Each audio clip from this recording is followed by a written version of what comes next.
So ఇవాళ మన topic ఏంటంటే ఎడిటింగ్ గ్రూప్. ఎంఎస్ వర్డ్లో హోమ్ ట్యాబ్లో ఉన్న ఎడిటింగ్ గ్రూప్ గురించి చూద్దాం. ఎడిటింగ్ గ్రూప్లో ఏమేమి ఆప్షన్స్ ఉంటాయి, ఏ విధంగా వర్కౌట్ అవుతుందో ఒకసారి క్లియర్గా చూద్దాం. సో ఇక్కడ నాకు కొంత టెక్స్ట్ ఉంది, మొత్తం 5 పేజెస్ ఉన్నాయి. మనం ఫస్ట్ పేజ్లో ఉన్న మొత్తం వర్డ్స్ వచ్చేసి 2055 ఉన్నాయి.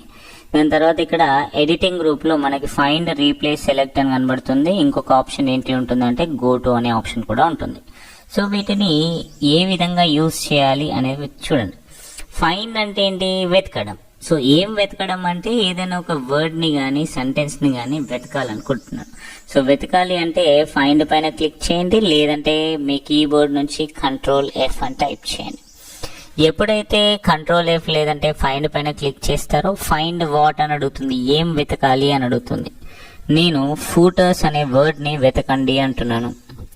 సో ఫూటర్స్ ఇక్కడ ఉంది అని చూపిస్తుంది. అదేవిధంగా ఫైండ్ నెక్స్ట్ అనండి, ఇక్కడ ఉంది అని చూపిస్తుంది. ఫైండ్ నెక్స్ట్ అనండి, ఇక్కడ ఉంది అని చూపిస్తుంది. ఇక్కడ ఎక్కడెక్కడ ఉన్నాయో మన ఫైండ్ నెక్స్ట్ అంటే ఆటోమేటిక్గా కనబడుతుంది. అలా కాకుండా ఒకేసారి అన్నీ ఎక్కడెక్కడ ఉన్నాయో ఒకసారి చూడాలనుకుంటే రీడింగ్ హైలైట్లోకి వెళ్ళి హైలైట్ ఆల్ అనండి. రీడింగ్ హైలైట్లోకి వెళ్ళి హైలైట్ ఆల్ క్లోజ్ చేయగానే చూడండి అన్ని ఎల్లో కలర్ బ్యాక్ డ్రాప్తో, ఫూటర్స్ అని ఎక్కడెక్కడైతే ఉందో అవన్నీ ఎల్లో కలర్ బ్యాక్ డ్రాప్తో వచ్చేసినాయా లేదా? సో ఈ విధంగా మనం ఫైండ్ని యూజ్ చేయొచ్చు. మళ్ళీ నార్మల్ కావాలంటే ఏం చేయాలి? రీడింగ్ హైలైట్లోకి వెళ్ళి క్లియర్ హైలైటింగ్ అనండి. ఇక్కడ చూడండి మళ్ళీ హైలైటింగ్ అంతా వెళ్ళిపోయింది. సో ఈ విధంగా మనం ఏదైనా పదాన్ని కానీ సెంటెన్స్ని కానీ వెతకవచ్చు, వాటిని హైలైట్ కూడా చేసుకోవచ్చు. సరే, ఫోటోస్ అనే పదాన్ని వెతకడం, దాన్ని హైలైట్ చేయడం బాగానే ఉంది.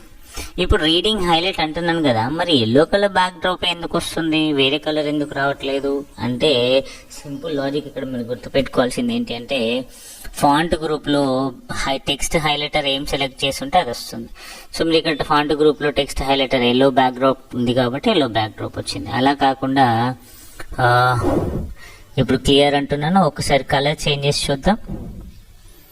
ఇక్కడ చూడండి బ్యాక్ డ్రాప్ వచ్చేసి నేను ఏం చేస్తున్నానంటే బ్లూ కలర్ చేస్తున్నాను. ఇప్పుడు ఫైండ్ అని వెతకండి, ఫోటోస్ని వెతకండి, రీడింగ్ హైలైట్ అనండి, హైలైట్ ఆల్ అనండి. సో ఇక్కడ మీరు చూసుకున్నట్టయితే అన్ని బ్లూ కలర్లో హైలైట్ అయ్యాయి. అవసరం లేదనుకుంటే ఏం చేయాలి? ఫైండ్లోకి వెళ్ళి రీడింగ్ హైలైట్లోకి వెళ్ళి క్లియర్ హైలైటింగ్ అనండి, ఆటోమేటిక్గా నార్మల్ అయిపోతుంది. సో ఈ విధంగా మనం ఫైండ్ అనే ఆప్షన్ని యూటిలైజ్ చేయవచ్చు. అదేవిధంగా మరి ఫైండ్ చేసిన టెక్స్ట్ని రీప్లేస్ చేయాలనుకుంటున్నాను. రీప్లేస్ అంటే మార్చడం, ఉన్న టెక్స్ట్ని వేరే టెక్స్ట్తో మోడిఫై చేయడం అని అనుకుంటున్నాను. ఎలా చేయాలి అంటే సో రీప్లేస్ అనే ఆప్షన్ పైన క్లిక్ చేయండి, లేదంటే మీ కీబోర్డ్ నుంచి Ctrl+H అనే ఆప్షన్ యూజ్ చేయండి. సో రీప్లేస్ అనగానే find what, replace with what, దేన్ని వెతకమంటారు, దేంతో రీప్లేస్ చేయమంటారు అని అడుగుతుంది. ఫోటోస్ని వెతకండి, ఏం రాయండి అంటే బాటమ్ ఆఫ్ ది పేజ్ అని రాయండి అంటున్నా. ఫోటోస్ని వెతకండి, ఆ ప్లేస్లో బాటమ్ ఆఫ్ ది పేజ్ అని రావాలి. సో రీప్లేస్ అన్నాను, ఒక దగ్గర రీప్లేస్ అయింది, ఇంకొక దగ్గర రీప్లేస్ అయింది. ఒక్కొక్కసారి ఒక్కో దగ్గర రీప్లేస్ అవ్వడం కంటే డాక్యుమెంట్లో ఫోటోస్ అని ఎక్కడుందో అన్నీ ఒకేసారి రీప్లేస్ కావాలంటే రీప్లేస్ ఆల్ అనండి. ఆటోమేటిక్గా మీకు ప్రతి ఒక్క థింగ్ అనేది ఫోటో ఎక్కడెక్కడైతే ఉందో అక్కడెక్కడ మనకి బాటమ్ ఆఫ్ ది పేజ్ అనేది వచ్చేసింది. ఇప్పుడు ఫోటోస్ వెతికి చూడండి అసలు దొరుకుతుందా. సో ఫోటోస్ వెతకండి. So word has finish searching selection, the search item was not found అంటుంది. అంటే ఫోటోస్ అనే వర్డ్ని మనం రీప్లేస్ చేసాం కాబట్టి ఫోటోస్ అనే వర్డ్ ఇంకా లేదు. సో ఈ విధంగా మనం రీప్లేస్ అనే ఆప్షన్ని యూటిలైజ్ చేయవచ్చు. మరి ఇక్కడ గో టు అనే ఆప్షన్ కూడా ఉంది. ఏం ఆప్షన్? గో టు అనే ఆప్షన్ కూడా ఉంది. మరి ఇది ఎలా యూజ్ చేయాలి? సో ఇప్పుడు మనం ఏ పేజ్లో ఉన్నామంటే ఫస్ట్ పేజ్లో ఉన్నామమ్మా. మన కర్సర్ ఏ పేజ్లో ఉంది అంటే ఇక్కడ చూపిస్తుంది 1 of 5. ఫస్ట్ పేజ్లో ఉన్నాం, మొత్తం 5 పేజెస్ ఉన్నాయి. నేను డైరెక్ట్గా థర్డ్ పేజ్ వెళ్ళాలి అంటే నేను స్క్రోల్ డౌన్ చేయొచ్చు, వర్టికల్ స్క్రోల్ బార్ పైన క్లిక్ చేసి స్క్రోల్ డౌన్ చేయొచ్చు, లేదంటే మౌస్తో స్క్రోల్ డౌన్ చేయొచ్చు. ఈ విధంగా కాకుండా డైరెక్ట్ థర్డ్ పేజ్కి జంప్ అవ్వాలి అంటే నేను ఫైండ్లోకి వెళ్ళి గో టు అనే ఆప్షన్ పైన క్లిక్ చేస్తాను. గో టు అనే ఆప్షన్ పైన క్లిక్ చేసిన తర్వాత మనం ఏం వెతకాలనుకుంటున్నాం? పేజ్ కదా. ఎక్కడికి జంప్ అవ్వాలనుకుంటున్నాం? పేజ్ దగ్గర కదా. So select page and enter the number, page number enter చేయండి. పేజ్ నెంబర్ 3 అంటున్నాను, గో టు అంటున్నాను. చూడండి ఇప్పుడు ఎక్కడ ఉన్నాం మనం?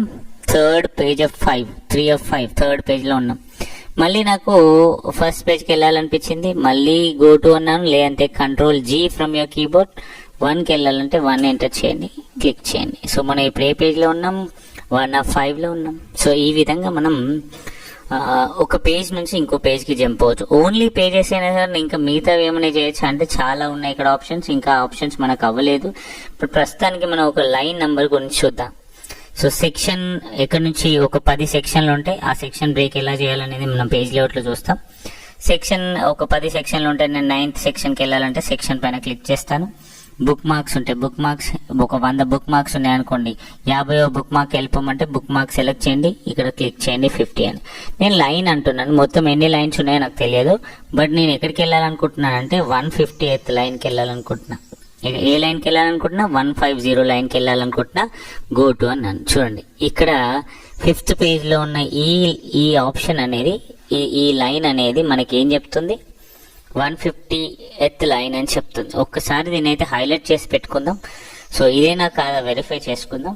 సో ఇది 150 లైన్ అంటుంది, కరెక్టేనా కాదా వెరిఫై చేసుకోవాలంటే నేను పేజ్ లేఅవుట్లో లైన్ నెంబర్స్ అనే ఆప్షన్ కనబడుతుంది నాకు. ఇక్కడ క్లిక్ చేసి కంటిన్యూస్ అన్నాను. చూడండి ఏ లైన్ నెంబర్ ఇది, 150 లైన్ నెంబరా లేదా, ఇంతకుముందు కర్సర్ ఇక్కడే ఉండనా లేదా. సో ఈ విధంగా మనం ఓన్లీ పేజెసే కాకుండా లైన్స్ కానీ, బుక్ మార్క్స్ కానీ, టేబుల్స్ కానీ, ఫర్ ఎగ్జాంపుల్ డాక్యుమెంట్ మొత్తంలో 30 టేబుల్ ఉన్నాయనుకోండి, 25వ టేబుల్కి వెళ్ళిపోవాలంటే టేబుల్ సెలెక్ట్ చేయండి, డైరెక్ట్ 25 ఎంటర్ చేయండి, డైరెక్ట్గా మనం ఆ ప్లేస్కి వెళ్ళిపోతాం అన్నమాట. సో ఇది replace and go to and ఫైండ్కి సంబంధించిన ఇన్ఫర్మేషన్. మరి ఇక్కడ సెలెక్ట్ అనే బటన్ కనబడుతుందా. సెలెక్ట్ అంటే ఏంటంటే సెలెక్ట్ ఆల్ అంటే టెక్స్ట్ మొత్తాన్ని, డాక్యుమెంట్లో ఉన్న టెక్స్ట్ మొత్తాన్ని సెలెక్ట్ చేయడం కోసం సెలెక్ట్ ఆల్ అంటాం. బయట క్లిక్ చేశాను, సెలెక్ట్లోకి వెళ్ళాను, సెలెక్ట్ ఆల్ అన్నాను. చూడండి అన్నీ సెలెక్ట్ అయిపోయాయి. సో ఈ విధంగా సెలెక్ట్ ఆల్ అనే ఆప్షన్ యూజ్ అవుతుంది. ఇంకా select with object, select objects అనేది ఇంకా మనకు ఆబ్జెక్ట్స్ ఇన్ఫర్మేషన్ ఇంకా అవ్వలేదు, అప్పుడు మనం చూద్దాం దీని గురించి. దాని తర్వాత select text with similar formatting అని ఉంది. ఒక్కసారి చూద్దాం ఈ సిమిలర్ ఫార్మాటింగ్ అంటే ఏంటి. సిమిలర్ సేమ్ స్టైల్ అనమాట, అంతా సేమ్ స్టైల్ ఉంది. ఇప్పుడు నేను ఈ కొన్ని వర్డ్స్కి స్టైల్ని మార్చేస్తాను. చూడండి టంగ్ సెలెక్ట్ చేశాను, పిక్చర్స్కి కూడా స్టైల్ చేంజ్ చేస్తున్నాను. చూడండి ఈ 3 వర్డ్స్ ఉన్నాయి, గ్యాలరీస్, పిక్చర్స్ అండ్ సెలెక్టెడ్ అనే 3 వర్డ్స్కి డిఫరెంట్ స్టైల్ని ప్రొవైడ్ చేశాను. ఈ డిఫరెంట్ స్టైల్ ఉన్న వర్డ్స్ అన్ని ఒకేసారి నేను సెలెక్ట్ చేయాలి అంటే ఏం చేయాలి, సెలెక్ట్లోకి వెళ్ళి select text with similar formatting అన్నాను. చూడండి అన్నీ ఒకేసారి సెలెక్ట్ అయిపోయాయి, సేమ్ స్టైల్ ఉన్నాయి, అన్ని సెలెక్ట్ అయిపోయి. దీనికోసం మనం ఏం చేయాలంటే ఫస్ట్ డిఫరెంట్ స్టైల్ ఉన్న ఏదో ఒక దగ్గర కర్సర్ ప్లేస్ చేసి సెలెక్ట్లోకి వెళ్ళి select text with similar formatting అనగానే అన్నీ సెలెక్ట్ అయిపోతాయి. ఇప్పుడు మీరు ఏదైనా ఒకదాని స్టైల్ చేంజ్ చేద్దామని చూస్తే ఆ 3 స్టైల్స్ అడ్జస్ట్ అయిపోతాయి. చూడండి ఆ 3 వర్డ్ స్టైల్స్ చేంజ్ అయిపోతాయి. ఈ విధంగా మనం select text with similar formatting, same format ఉన్న టెక్స్ట్ని కూడా సెలెక్ట్ చేయడానికి యూజ్ అవుతుంది. ఇది ఎడిటింగ్ గ్రూప్. సో వర్డ్లో ఉన్న ఎడిటింగ్ గ్రూప్కి సంబంధించిన ఇన్ఫర్మేషన్. ఈ ఇన్ఫర్మేషన్ కనుక మీకు నచ్చినట్టయితే నా ఛానల్ లైక్ చేయండి, షేర్ చేయండి, సబ్స్క్రైబ్ చేయండి. Thank you so much for watching this video. Will catch up in the next session with insert tab. Thank you.